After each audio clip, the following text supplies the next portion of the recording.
حق مازن لازم يجي. مين مازن؟ مازن شاب زي أي شاب اسكندراني جدع، بيدرس وفي نفس الوقت بيشتغل. بيدرس في كلية تربية رياضية وبيشتغل في محل جزارة بعد الظهر. عايز يقف على رجليه ويسند نفسه ومصاريفه ويقف جنب والدته ويصرف على أخوه. مازن بيشتغل في المحل كل يوم، وهو بعد ما بيخلص بيطلع الزبالة يحطها على جنب. لكن من يومين جه يطلع الزبالة بتاعت المحل بتاعتهم، وأول ما حطها طلع أحد الجيران اللي شوية مسيطر في المكان ويدعى الروبي. راح طالع له: ايه اللي انت بتعمله؟ شيل الزبالة من هنا. قال له: طب بس باكل لقمة، اخلص لقمتي وحاضر هشيلها. انا بقول لك شيلها دلوقتي. ليه وليه؟ مازن بيقول له: بس اكل. راح نازل فيه شتيمة وشتمه بالأم. ما استحملش الكلمة، اتخانق مع الجار. مسكوا في بعضيهم، الناس حاشوا عنهم.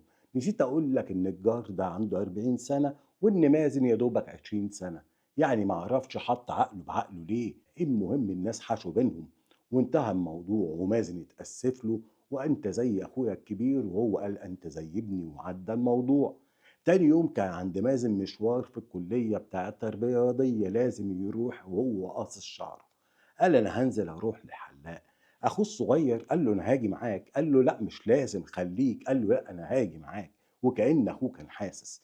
وهم قاعدين في عز النهار اتفاجئوا بالراجل جارهم جاي ومعاه سمكي، ودخل على المحل نهارا جهارا قدام كل الناس، وفي مقتل وبيضرب في مازن. كل الناس لما لقوا الموقف ودخوله بغشامة وفي مقتل فعلا خافوا.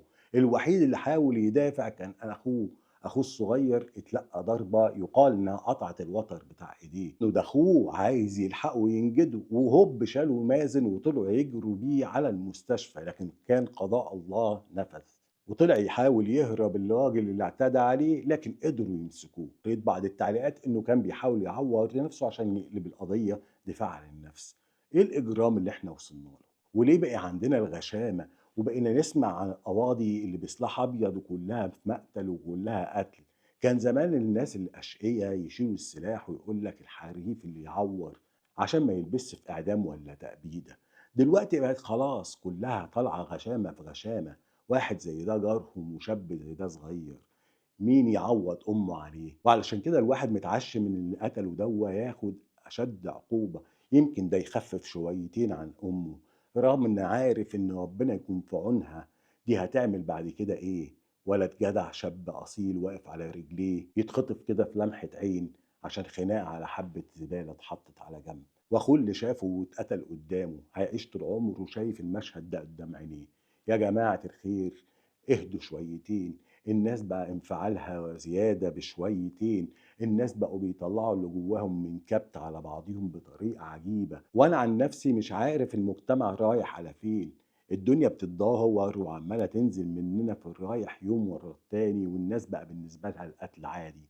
ربنا يرحم مازن ويصبر أمه، ويا رب حقه يجي في أسرع وقت. وربنا يلطف بيا وبيكم ويحافظ على أولادنا من شر الشارع وبلاويه. السلام عليكم. تتمسوا بالعافية.